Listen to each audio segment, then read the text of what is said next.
이제 우리 네덜란드 교회와 한국 고신교회와의 관계 역사를 지난번에 하다가 스톱했는데요. 오늘 강의 좀 하고 한 15분 하고 마치도록 하겠습니다.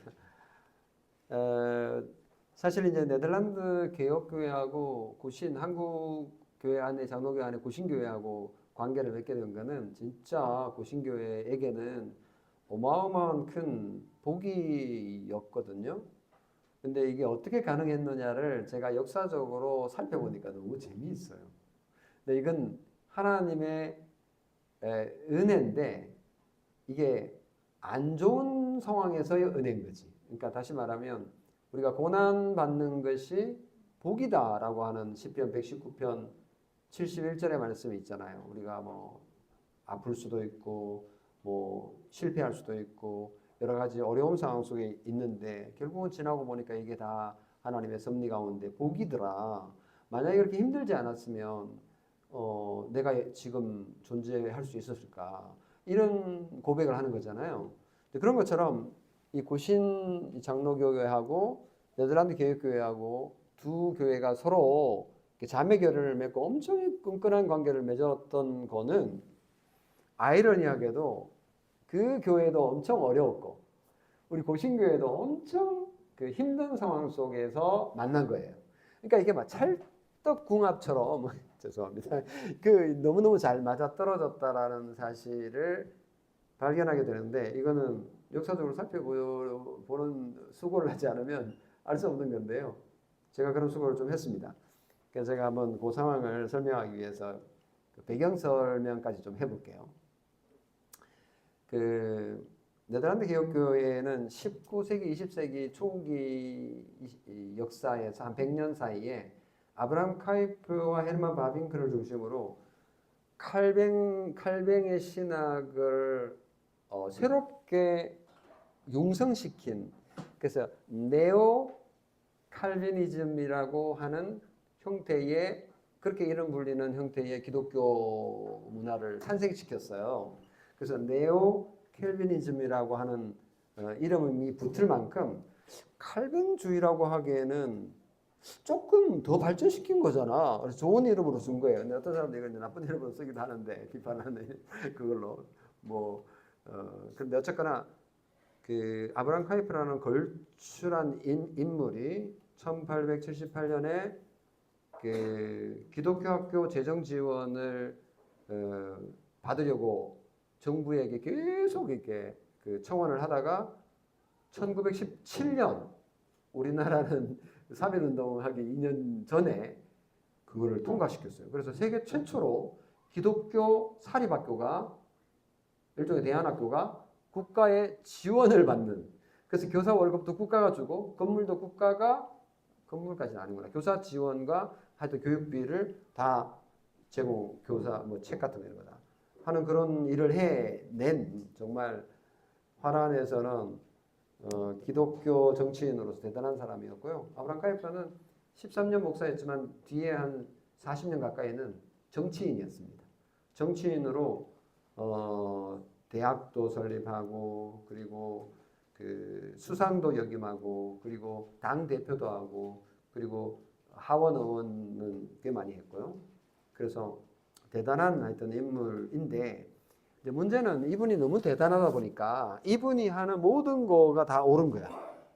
그러니까 이 정치인이다 보니까 정치인을 는 당을 만들고 그 당에 그 우리나라 정치도 알지만 무슨 당 있잖아요. 그러면 그 지도자가 존경할 만한 지도자들이 있어 왔잖아요, 우리나라. 그럼 그 지도자가 하는 모든 말은 다 옳은 거야. 비판하면 어떻게 돼요?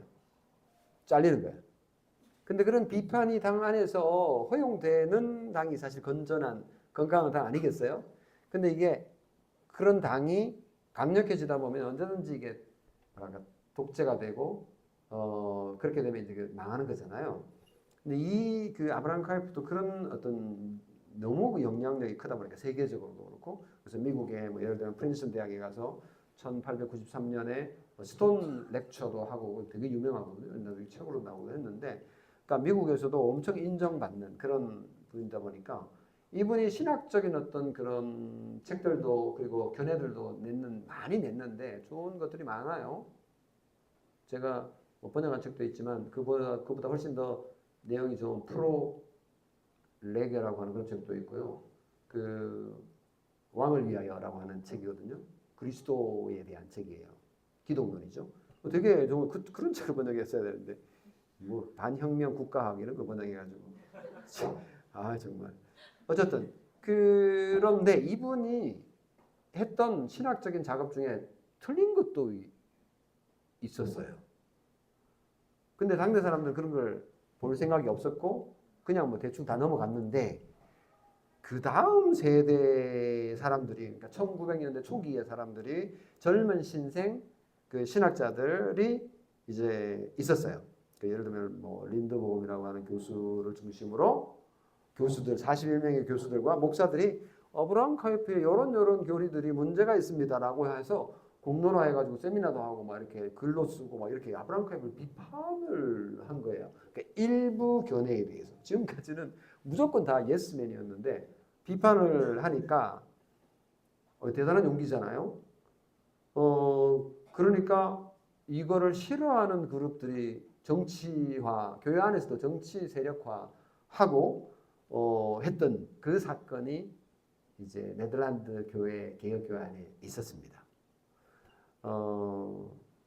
예를 들면 이런 거예요. 유아 세례의 문제인데 유아 세례가 뭐냐? 제가 오늘도 제가 말씀을 드렸는데 유아 세례라고 할 때 유아 세례는 구원의 표시가 아니라 언약의 표시다. 나는 처음에 네덜란드 가고 이게 무슨 말인가 싶었어요. 사실은 여러분 이게 무슨 말인지 사실은 잘 전후 과정을 얘기 안 하면 차이가 뭔데 이렇게 될 수 있을 정도로 애매해요. 자 보세요. 아브라함 카이프가 어떤 얘기를 했냐면 아이에게 유아 세례를 주는 것은 아브라함 카이프 이렇게 말합니다. 아이가 중생했다고 가정하고 유아 세례를 준다는 거예요. 얘가 중생했다고 가정을 하고. 자 여기 보세요. 이게 중생이 구원하고 연결되는 거잖아요. 중생 받았으면 구원받았지. 이게 그러면 유아세를 그렇게 그런 생각을 하고 유아세를 주는 거 아니야? 근데 우리나라 사람은 그렇게 생각할 거예요. 왜냐하면 우리나라는 유아세례에 대해서 세례에 대해서 제대로 교육을 저는 받아본 적이 없어요. 솔직하게 말해서. 유아세례 좋은 거 아니야? 뭐 그런 거로 받았던 거지. 의무로 받았던 거지. 그게 뭐 어떤 의미인지 설명을 해주는 목회자를 제가 구분해서 해주는 목회자를 한 번도 본 적이 없어요. 그래서 저도 공부할 때 교수님이 이걸 묻길래 왜 묻지? 제가 어떻게 대답했냐면 아브라함 카이퍼와 똑같이 대답을 했어요. 그랬더니 교수님 씩 웃으시더라고. 그게 아브라함 카이프가 했던 얘기다. 정신이 번쩍 들었죠. 그게 무슨 말이에요? 봤더니 이게 네덜란드 안에서도 엄청 논쟁이 됐던 거예요. 그러니까 아브라함 카이퍼는 유아 세례를 안 나와요? 어차피 지금 안 나오고 있어요. 네, 지금 요것만 튀어놓고 지금 더 나가면 다음 단계라서 이걸 설명하려고 죄송해요. 감사합니다. 이런 거죠. 유아세례 왜 주지? 그래. 하나님께서 그러니까 성경에는 유아세례를 주라, 할례를 행하라라고 했잖아요. 근데 이게 왜 행하라라고 하는지를 그러니까 명확하게 설명을 해놓지 않았기 때문에 할례도 줬고 유아세례도 줘왔는데 이게 왜 그렇지? 이거는 신학자들이 이제 설명을 해내야 되는데 아브라함 카이프는 성경을 열심히 찾아보기보다는 그냥 머리를 돌린 거예요. 그래서 중생의 표와인이다라고 설명을 해버린 거예요. 근데 그걸 설명하다 보니까 또 질문을 하잖아요. 그러면 중생? 그러면 애가 나중에 자라서 신앙을 버리면 어떡하냐? 그거는 가짜 중생이다. 이렇게 설명하고 그러면 예수 잘 믿고 있는 애는 진짜 중생이요. 그러면 중생이 가짜 중생도 있고 진짜 중생도 있는 거냐? 가짜 믿음이 있고 참 믿음이 있는 건 알겠는데 그렇잖아요. 성경에 나오니까. 근데 중생이 진짜고 가짜고 그런 얘기 없거든요. 중생은 하나님이 하는 건데 하나님의 일이 가짜가 있고 진짜가 있는 거야? 말이 안 되잖아요. 근데 지금 아브라함 카이프가 말은 했지만 내뱉고 써긴 했는데 그렇게 질문하니까 상당히 좀 어려웠을 것 같아. 근데 이미 그 질문이 나왔을 때는 아브라함 카이프가 돌아가시고 난 이후인 거예요. 그러니까 이 논쟁이 언제 생겼냐? 아브라함 카이프 선생님은 돌아가셨고 그 아들이 또 목사가 됐어. 그래가지고 그 교단에 엄청 그 큰 유명한 사람이 됐고 그리고 교단에서도 총회장도 하고 엄청 유명한 사람. 그분을 중심으로 이 아브라함 아버지 카이프를 비난하는 사람들을 이제 교회 정치적으로 이제 말살시키는 작업을 하기 시작을 했던 거예요. 그게 이제 그 교단이 생겨나게 되는 이제 발단이었는데 1905년에 어떤 일이 있었냐? 신학교 교수하고 41명의 교수하고 목사들이 이제 내가 비판을 했다 그랬잖아요. 예? 그래서 유아세례 문제뿐만 아니라 다른 여러 가지를 이제 비판을 했는데 비판을 어떻게 했냐면 유아세례는 중생의 표가 아니고 언약의 표다. 언약의 표. 그냥 하나님께서 하라고 하셨기 때문에 하는 거다. 근데 표시는 무슨 의미가 있냐? 중생했다라는 표시가 아니고 하나님의 언약을 표시하는 거다. 언약. 그러니까 언약이 뭐냐? 언약은 내가 너를 복 줄게. 내가 너 아버지 되줄 테니까 너는 내 아들이 돼. 줄래? 그거 할래? 좋아? 그러면 이제 그거 이제 믿는다는 거잖아요. 그러면 그러면 약속. 콜. 이렇게 해서 도장 찍고 서로 이제 언약을 맺는 거예요. 그러면 이제 거기에는 언약에는 두 가지 요소가 있는데 하나는 약속이고 내가 너희 아버지가 돼줄게. 너는 내 아들 될 거야. 내가 너 보호해 줄 거야. 근데 의무가 있어요. 약속에는 의무가. 그 언약에는 두 가지 요소가 반드시 있는 거예요. 너 내 말 지켜야 돼. 너 내 말 순종해야 돼. 그래서 순종하라고 돼 있어요.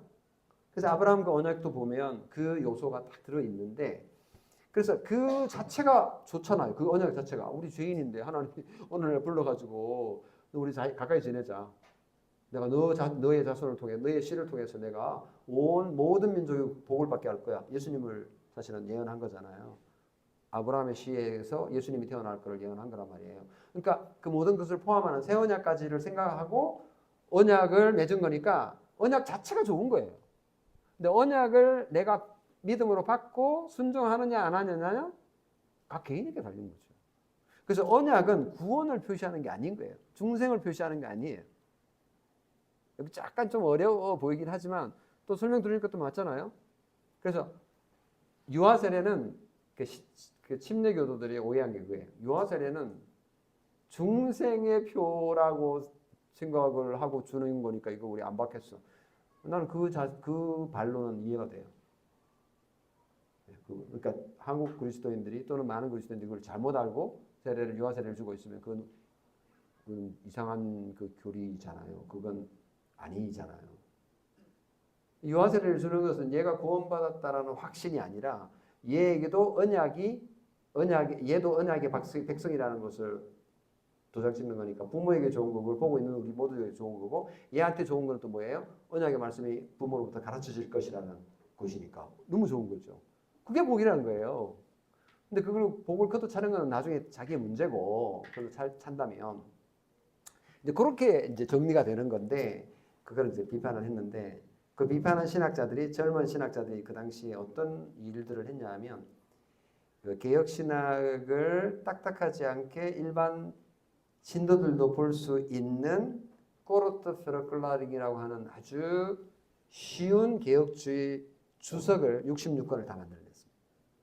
그러니까 61권으로 되어 있는 거 짧은 거 이렇게 묶었으니까 그게 1920년대에 나왔습니다. 그러니까 이 젊은 신학자들이 대단한 사람들이고 또 목사들을 위한 신학 또 신약 주석도 또 하나 만들어냈어요.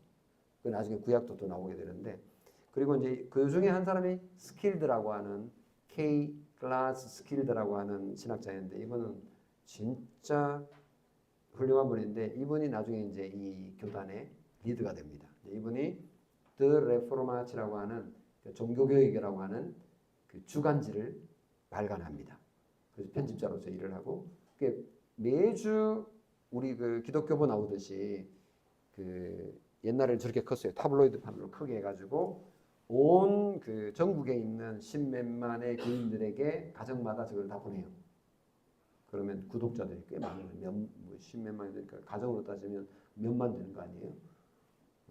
구독자는 물론 다 봤지만 그래서 교인들은 저거 다 읽고 꼼꼼히 읽고 그러니까 신앙의 어떤 또 사회를 바라보는 또 우리의 삶에 있어서의 어떤 그런 일체감을 저기서 형성할 수 있었던 거죠. 그 외에도 뭐 홀베르드라고 하는 신학자, 흐레이다누스, 미즈모도 됩니다. 이런 분들을 중심으로 정말 대단한 일들을 하고 있었는데 그 중에 하나가 아브라함 카이프를 비판하는 거였어요. 그래서 그 교단 안에서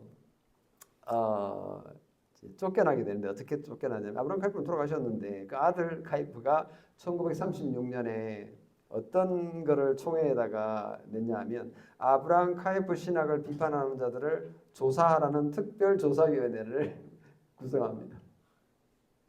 그 세력을 형성해가지고 그런 어처구니 없는 일을 하고 본래 이게 어처구니 없는 일이라는 게 사실은 1905년 그러니까 30년 전에 이미 1905년에 아브라함 카이프의 신학에 문제가 있다라는 것을 인정하는 총회 결정이 이미 있었어요. 근데 그거를 뒤집고 1936년에 이런 그 특별조사위원회를 만든 이유는 당연히 이제 자르려고 한 거죠. 그래서 39년 8월 29일 특별조사위원회 보고가 있었는데 이제 자르는 그런 거였겠죠. 근데 전쟁이 2차 세계대전이 그래서 총회가 중단됐어. 총회가 중단되고 전쟁 중인데 1942년에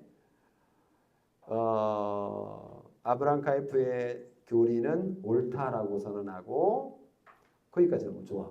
근데 모든 목사는 그 교리를 받아들여야 하고 결정. 그러니까 강도사 시험 볼 때 목사 고시할 때 이 시험 문제를 내는 거야. 이걸 무조건 따라야 된다. 강요하는 상황이 되버린 거죠. 말도 안 되는. 이제 그러니까 이미 우리 종교개혁자들이 정리한 그런 범위를 훨씬 넘어서는 거고 그런 범위 안에서 구체적으로 디테일하게 뭐 어떤 견해가 다를 수는 있겠죠. 그럴 수 있잖아요.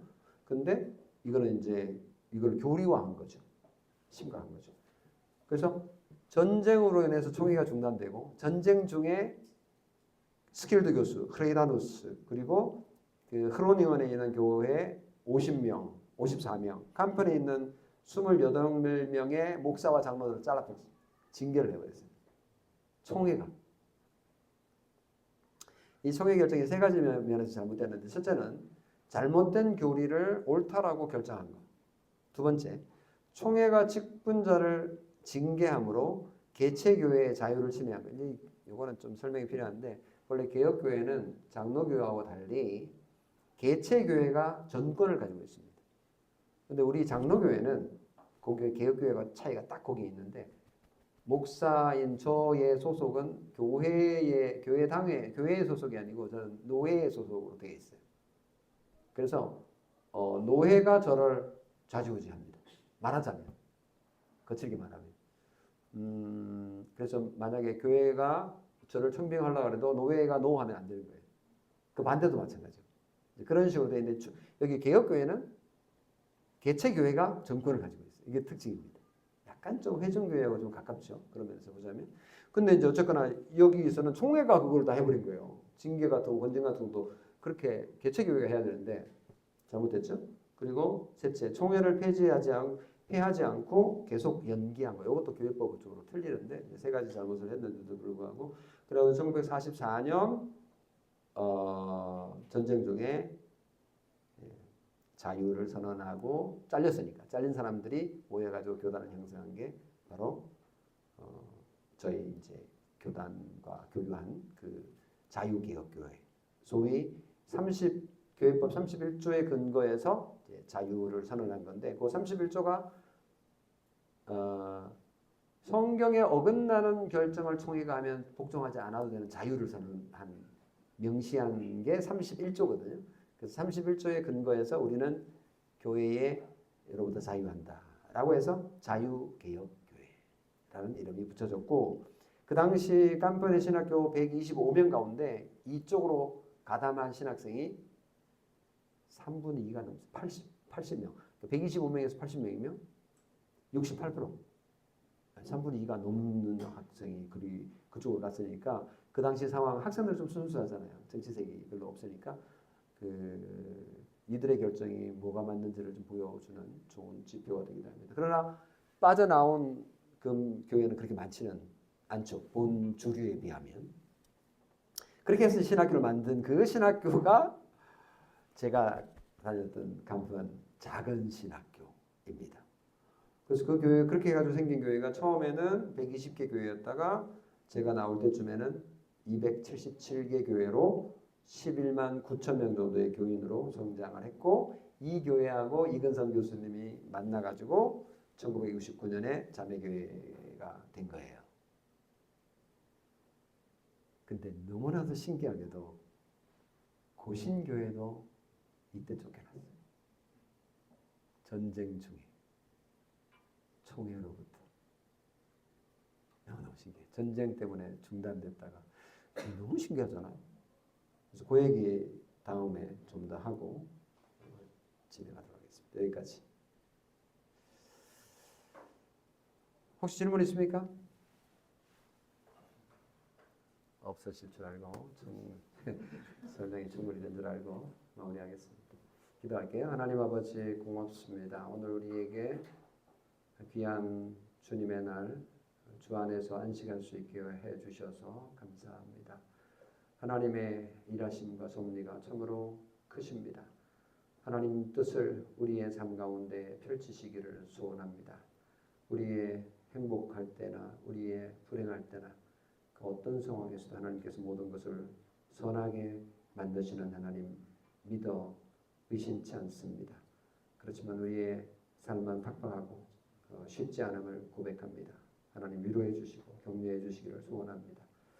멀리 사고를 당하여 누워있는 딸을 하나님께서 불쌍히 여기시고 하나님께 기도하며 하나님께서 돌보아 주시고 치료해 주실 것을 우리 모두 함께 기도합니다. 하나님 조은정 성도에게도 하나님 위로해 주시고 격려해 주시고 하나님께서 꼭 붙들어 주셔서 이 모든 과정들을 잘 이겨낼 수 있도록 하나님 치료해 주시옵소서. 우리 주 예수 그리스도의 이름으로 기도합니다. 아멘.